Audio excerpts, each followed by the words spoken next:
वज़ीर-ए-आज़म शहबाज शरीफ खिताब कर रहे थे अक़वाम मुत्तहिदा की जनरल असम्बली से। वज़ीर-ए-आज़म ने दुनिया को पाकिस्तान में सैलाब की तबाहकुन सूरत हाल से आगाह किया है और कहा है कि मौसमियाती तब्दीली से तबाही ने मुल्क का 1/3 हिस्सा ज़ेर-ए-आब कर दिया है। पाकिस्तान में सैलाब से 3 करोड़ 30 लाख लोग मुतासिर हुए।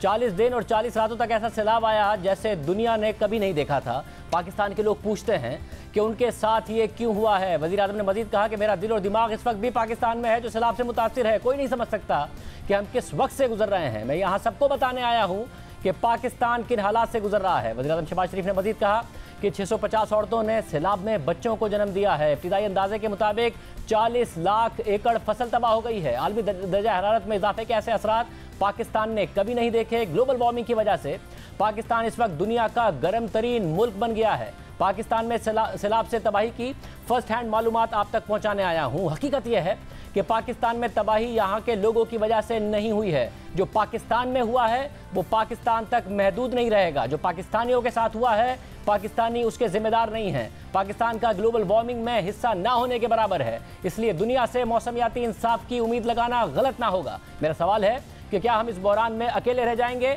जिसके हम जिम्मेदार ही नहीं हैं। वज़ीर-ए-आज़म शहबाज शरीफ ने अपने खिताब में कहा कि हमें आज जिन मसाइल का सामना है उनकी वजह हम नहीं हैं।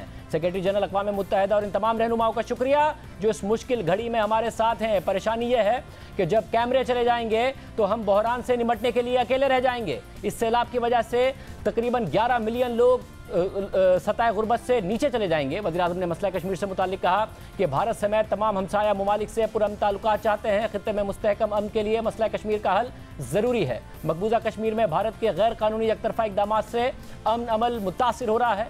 भारत मकबूजा कश्मीर में 5 अगस्त के गैर कानूनी इक़दामात वापस ले। वज़ीर-ए-आज़म ने यह भी कहा कि हमारे पास फंड्स और ज़रूरियात के दरमियान फ़र्क बढ़ता जा रहा है। फ़लस्तीन के मसले पर भी वज़ीर-ए-आज़म ने बात की और इसराइल से जो मज़ालिम हो रहे हैं फ़लस्तीन में वो रुकवाने का मुतालबा किया। साथ ही भारत में जो इस्लामोफोबिया है, जिस तरीके से मुसलमानों को टारगेट किया जा रहा है, उस पर शदीद तनकीद की। कश्मीर में जो मज़ालिम ढाए जा रहे हैं उस हवाले से भी आवाज़ उठाई गई। वज़ीर-ए-आज़म ने खिताब किया है और पाकिस्तान में सैलाब से होने वाली तबाही के बाद अब बिलाखिर 4.5 माह बाद बैनुल-अक़वामी इदारे और आलमी ताकतें पाकिस्तान में मौसमियाती तब्दीलियों से होने वाली तबाही और इसके मुआशी नुकसानात का न सिर्फ एतराफ़ कर रहे हैं बल्कि इमदाद का भी इशारा दे रहे हैं। इस हवाले से अक़वाम मुत्तहिदा की जनरल असम्बली के हालिया इजलास ने अहम किरदार अदा किया है, जिसके आगाज़ में पहले अक़वाम मुत्तहिदा के सेक्रेटरी जनरल ने अपनी तकरीर में पाकिस्तान में हालिया सैलाबों से होने वाली तबाही का जिक्र किया और कहा कि मैं खुद हाल ही में देख कर आया हूँ कि 1/3 मुल्क शदीद मानसून में डूबा हुआ है। जबकि इसी सेशन के दौरान अमरीकी सदर जो बाइडन ने भी पाकिस्तान में सैलाब से होने वाली तबाही का जिक्र किया और कहा कि पाकिस्तान को मदद की ज़रूरत है।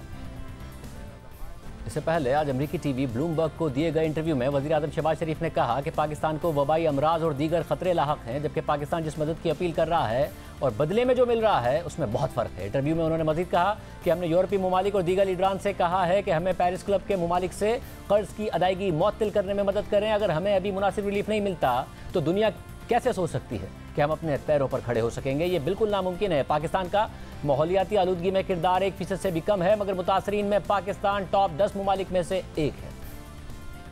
वज़ीर ख़ारजा बिलावल भुट्टो ज़रदारी ने भी काउंसिल ऑन फॉरेन रिलेशन से बात करते हुए कहा कि अपने लोगों के लिए इमदाद की नहीं बल्कि इंसाफ की बात कर रहे हैं। दूसरी जानिब वज़ीर ख़ज़ाना मिफ्ता इस्माइल ने जियो न्यूज़ को बताया कि उन्होंने वज़ीर-ए-आज़म के हमरा IMF के MD से मुलाकात की है और उनसे शराइत में नरमी और कर्ज़ की अगली किस्त के हुजूम को बढ़ाने पर बातचीत की है।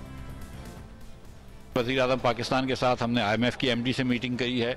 उनसे कहा है कि कुछ शराइत नरम करो, जिस पे उन्होंने इकरार का इजहार किया है। उनसे कहा है कि जो अगले ट्रांच देंगी पैसों की उसकी ट्रांच की उसको बढ़ा दें हजम को, उस पर भी वो एग्री हुई हैं।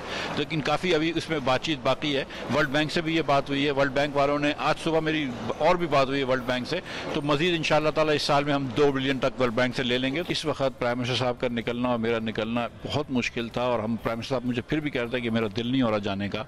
लेकिन मैं सच बताऊँ आपको कि ये जो मीटिंग्स हुई हैं, फ्रांस के सदर से मीटिंग हुई है, स्पेन के वज़ीर-ए-आज़म से मीटिंग हुई है, आज जापान के वज़ीर-ए-आज़म से मीटिंग है, IMF की MD से मीटिंग है, वर्ल्ड बैंक के सदर से मीटिंग हुई, ये बहुत ज़्यादा ज़रूरी मीटिंग थी। इसीलिए प्राइम मिनिस्टर साहब तशरीफ़ लाएँ और मैं इनके साथ आया हूँ।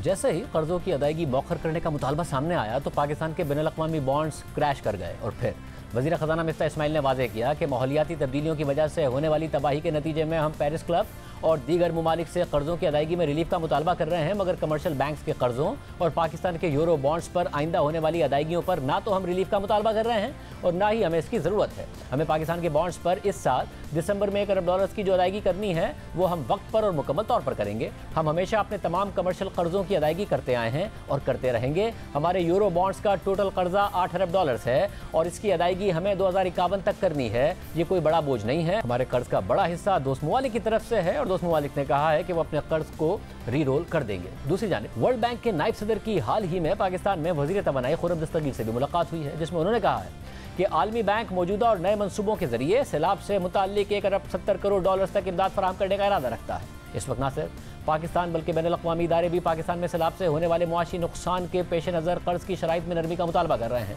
इस हवाले से अक़वाम मुत्तहिदा डेवलपमेंट प्रोग्राम ने हाल ही में एक पेपर लिखा है। इस हवाले से फाइनेंशियल टाइम्स की खबर के मुताबिक अक़वाम मुत्तहिदा का पॉलिसी मेमो, जिसे रवा हफ्ते ही अक़वाम मुत्तहिदा का तरक्याती प्रोग्राम पाकिस्तानी हुकूमत के साथ शेयर करेगा, उसमें मौक़िफ़ इख्तियार किया गया है कि हालिया तबाहकुन सैलाबों से जो इंसानी इमरजेंसी पैदा हुई है उसके बाद पाकिस्तान की आलमी कर्जों की अदायगियों को मुअत्तल कर देना चाहिए और कर्जों को रिस्ट्रक्चर करना चाहिए।